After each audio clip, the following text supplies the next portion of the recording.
खंडू, जरा पेपर घेऊन या. प्रियदर्शनी, दूध द्या.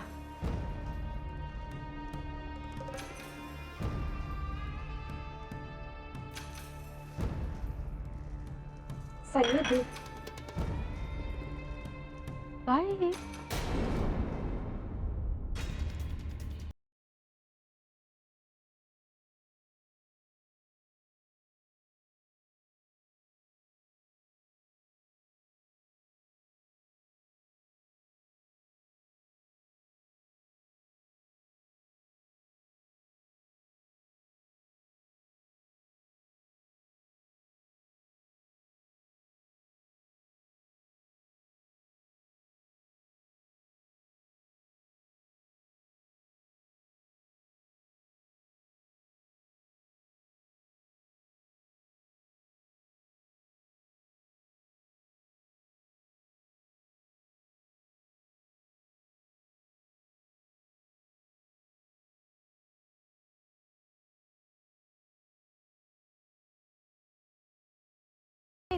काहीच करू शकणार नाहीयेत का? अहो काहीतरी करा. या पेपरवाल्यांना असल्या बातम्या छापायला देऊ नका, त्यांना लगाम घाला. आई मा, अहो कुणाकुणाची तोंड बंद करणार आहोत आपण? आपलंच नाणं खोटं. आदित्य राजे घराबाहेर पडले जवळजवळ प्रत्येकाला माहिती आहे. स्वतःच्या हाताने स्वतःच्या पायावर झोंडा पाडून घेतलाय त्याचीच फळ आहे ती. खरंच विक्रम भाऊजींनी असं घर सोडून जायला नको होतं. आम्ही ती बातमी वाचली आणि वाचल्यावर असं वाटलं की विक्रम भाऊजींनी असं घर सोडून जायला नको होतं. त्यामुळे किती मनस्ताप झाला सगळ्यांनाच. पण तरीही धाडस करून असं म्हणावंसं वाटतं की त्यांच्या हिमतीला दाद द्यायला हवी. खरं प्रेम काय ते निदान त्यांना तरी कळलंय. देवयानी खरंच भाग्याची, म्हणून तर असा प्रेम करणारा जोडीदार तिला मिळाला. पाच प्रियदर्शनी, या मुहूर्तावर ही देवयानी आदित्यराजेंच्या आयुष्यात आली आणि आमच्यावर ही अशी वेळ आली. आम्ही तिला कधीही माफ करणार नाही.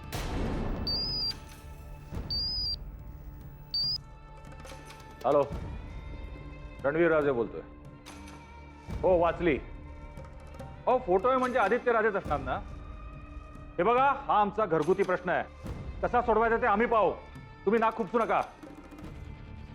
रणबीर राजे, म्हणून आम्ही म्हणतो की हे प्रकरण चिघळण्यापूर्वी आदित्यराजेंना घरी घेऊन या.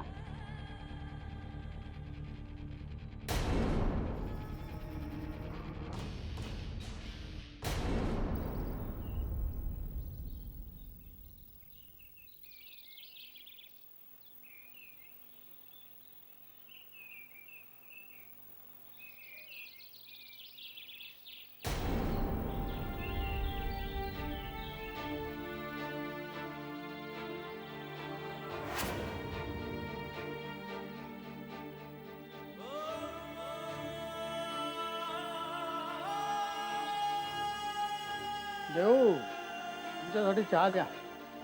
मस्त फिरून आलोय. हे पाहिलं, तुमच्या अटींमुळे विक्रमवरही अशी वेळ आली आहे. दादू दादू, मला त्याचे हाल नाही भाव होते. आता मी हात जोडते. प्लीज दादू, तुमच्या अटी मागे घ्या ना. अगं तू पण कमाल करतेस. असा काय मोठा गहजब झालाय एक दिवस तो एक रात्र बाहेर राहिला तर? जगात अशी कितीतरी माणसं आहेत की ज्यांचं आयुष्य उघड्यावर गेलंय. लोकांचे मला नाही माहित. दादू, विक्रमचे होणारे हाल तुम्ही थांबवा. दादू प्लीज, हे फक्त तुमच्याच हातात आहे. दादू. देऊ बेटा, जरा धीराने घे. ही तर केवळ एक सुरुवात आहे. यापेक्षाही कठीण प्रसंगाला त्याला तोंड द्यावं लागणार आहे आणि त्यावेळेस त्याला तुझ्या मदतीची गरज भासणार आहे. आलं लक्षात? थोडं धीराने घे. आत्ता जर तू मोडून पडलीस तर सगळं संपून जाईल.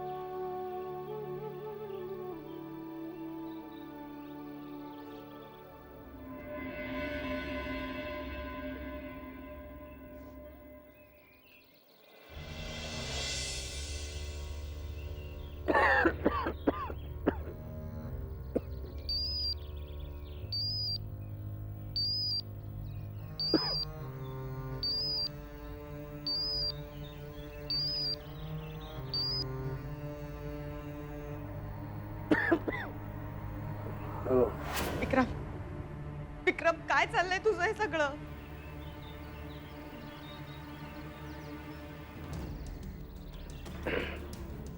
देवयानी, तू सकाळी मला गुड मॉर्निंग म्हणायचं सोडून ओरडतेस काय आमच्याला? हे बघ आता पास झालं. मला आता हे अजून सहन नाही होतंय. कशाबद्दल बोलतेस तू? विक्रम, विक्रम तू काल रात्री सुद्धा पार्क मध्ये झोपलास.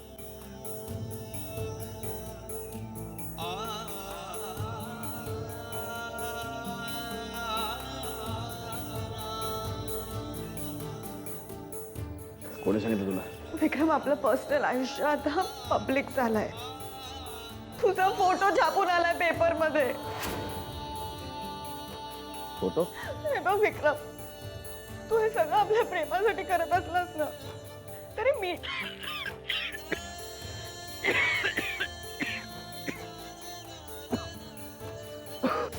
काय झालं? तुला बरं वाटत नाहीये का? विक्रम काय होतंय?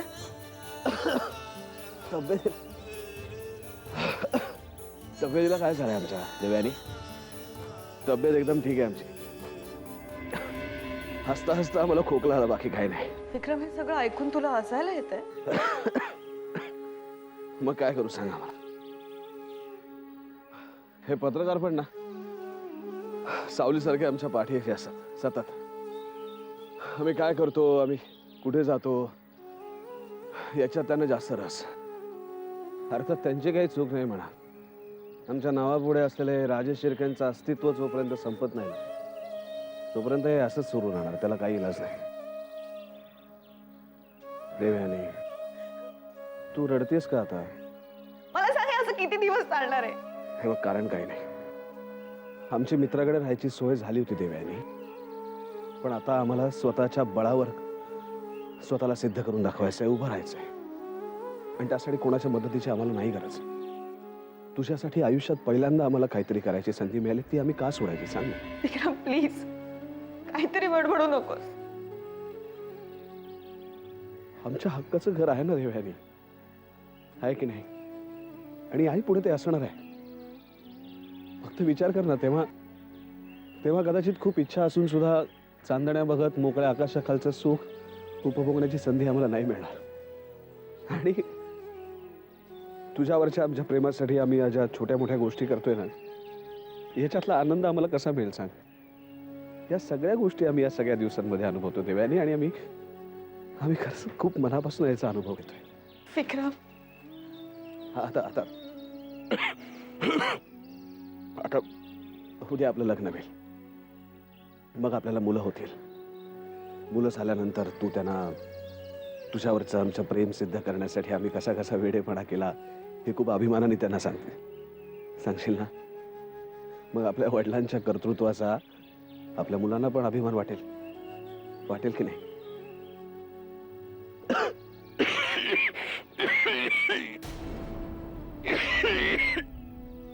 देवाने, हे बघ, आता आम्ही फोन ठेवतो, कारण आम्हाला आता नोकरी शोधायला ताबडतोब निघाला हवं. हा, आम्ही नंतर बोलतो तुझ्याशी. चल, बाय. बाय.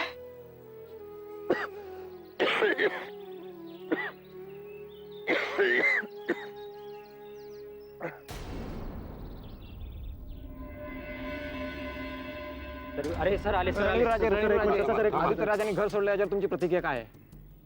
आणि ज्या पद्धतीने ते इथे राहतात, नोकरीसाठी बनवून करतात, यावर तुम्ही काय बोलू इच्छितात? हे बघा, तुमच्या प्रश्नांची उत्तरं द्यायला आम्ही बांधील नाही आहोत. हा त्यांचा वैयक्तिक प्रश्न आहे. सर तुम्हाला प्रश्नांची उत्तरं दिलीच पाहिजे. त्यांनी काय करावं हा त्यांचा वैयक्तिक प्रश्न आहे. त्यात तुम्ही लक्ष न घातलेलं बरं, कारण त्यांचं आयुष्य त्यांना जगायचं आहे. सर तुम्ही कोणाला धमकी देता तुम्हाला माहित आहे का सर? आम्ही परिणामाला घाबरत नाही. मग सांगा सर प्लीज, यामागचं नक्की कारण काय असेल? आदित्य राजे वेडे झालेत. डीबीने त्यांना वेडं केलंय. सर तुम्ही असं कसं बोलू शकता? सर तुम्ही असं कसं बोलू शकता? सर विक्रम म्हणजे तुमचे लहान भाऊ आहे sir. Sir please sir, sir आमच्या प्रश्नांची उत्तर द्या sir. Sir please sir. Sir असं काय? कुठे निघालीस? विक्रमला भेटायला. आजचा पेपर पाहिलास? हो पाहिला. माझ्यासाठीच एवढं सगळं सहन करतोय तो. फोटोबद्दल विक्रमशी काही बोलणं झालं तुझं? हो बोलले ना. फोन केला होता तेव्हा तसं वाटलं की त्याला बरं नाही आहे. माझ्यापासून लपवण्याचा प्रयत्न केला त्याने, पण माझ्या ते लक्षात आलं. म्हणूनच त्याच्यासाठी हे थोडंसं खायला घेऊन चालले. मी येते हां. बाय.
नाही वाटत नाहीये का नाही बटन नाही.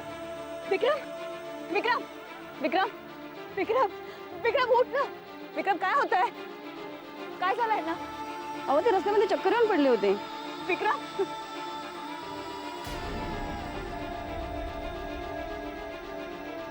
विक्रम उठ.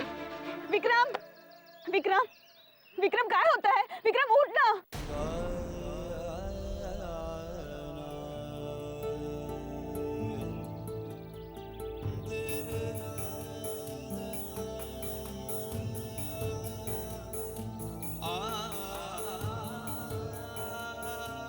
विक्रम विक्रम उठ. सांभाळ ना. वारा सोडा वारा. विक्रम बरं वाटतंय का? हा? आणि काय झालं होतं तुला?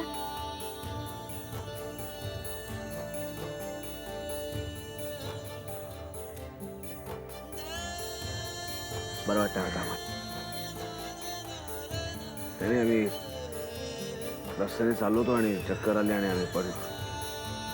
पण आता आता बरं वाटतं. तुमच्या सगळ्यांचे खरंच आभारी आहे मी. थँक्यू. तुम्ही गेला तरी चालेल आता. काही नाही. जाऊ का मी? हो हो मी थँक्यू. थँक्यू. खोटं बोललास ना माझ्याशी, तरी मला संशय आलाच होता की तुला बरं वाटत नाहीये, म्हणूनच तुला भेटायला निघाले होते. चल आता डॉक्टरांकडे जाऊया. नाही देवयानी, आम्हाला बरं वाटतंय आता. खरंच बरं वाटतंय. खरं तर तू आलीस आणि आम्ही पटकन उठून बसलो. पाहिलं असेल. विक्रम, मी डॉक्टर किंवा देव नाहीये आणि आज मी तुझं काही ऐकणार नाहीये. डॉक्टरांकडे जायचं म्हणजे जायचं. चल. नाही देवयानी, डॉक्टरांकडे जाण्यापेक्षा सुद्धा आम्हाला काही महत्वाची काम आहेत. नोकरी शोधायची आम्हाला. विक्रम प्लीज ऐक ना माझं. विक्रम विक्रम थांब. विक्रम विक्रम प्लीज थांब माझं ऐक. विक्रम विक्रम ऐक ना मी काय सांगते ते. विक्रम प्लीज थांब ना. विक्रम विक्रम विक्रम प्लीज थांब. विक्रम तुला कळत कसं नाहीये रे. विक्रम हे बघ तुला तापही आलाय. चल ना आपण डॉक्टरांकडे जाऊया. देवयानी आम्ही नाही येऊ शकणार. आम्हाला नोकरी शोधायला जायचं आणि ते आमच्यासाठी जास्त महत्वाचं आहे. मी कुठे म्हणते नोकरी शोधायला नको जाऊन पडून, पण त्याआधी आपण डॉक्टरांकडे जाऊन येऊ शकतो ना. थोड्या वेळातच तर प्रश्न आहे विक्रम. तेवढाच वेळ नाही आमच्याकडे. आम्हाला फक्त तुझ्या दादूने दिलेली अट माहिती आहे आणि दिलेली मुदत माहिती आहे. बस. विक्रम थांब. तुला शपथ आहे माझी.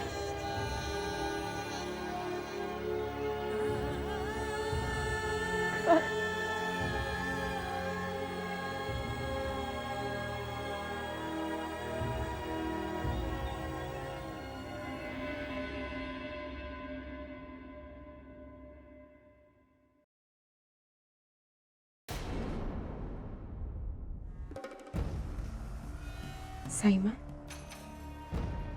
विक्रम भाऊजींचा विचार करताय ना?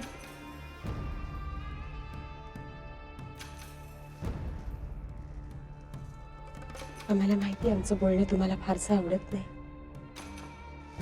पण तरी आम्हाला तुमची काळजी वाटते म्हणून बोलल्याशिवाय राहत नाही.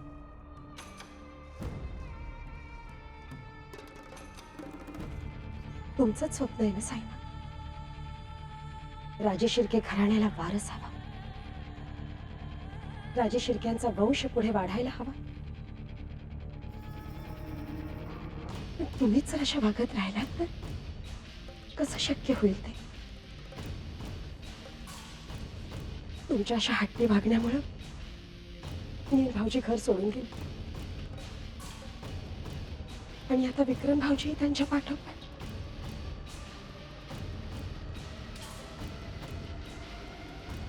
म्हणून तुम्हाला विनंती करतो साई, तुम्हीच तुमचा दृष्टिकोन बदला. आता मन थोडं मोठं करा, म्हणजे मग सगळं पूर्वीसारखं होईल आणि तुमचं स्वप्नही पूर्ण होईल. प्रियदर्शनी, आम्ही त्यांना घर सोडायला भाग पाडले. सगळा दोष काय आमचाच आहे हे बोलून तुम्ही आमचा अपमान करताय. रागिणी आणि देवयानी या दोघी त्याला जबाबदार आहेत.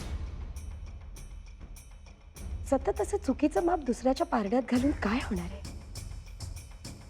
त्या दोघींचंही तुमच्या मुलांवरती निस्सीम प्रेम आहे. दोघेही सुसंस्कारी आहेत. त्यामुळे तुम्हीच थोडा विचार करा. तुम्हीच असा हट्टीपणा करत राहिलात ना तर.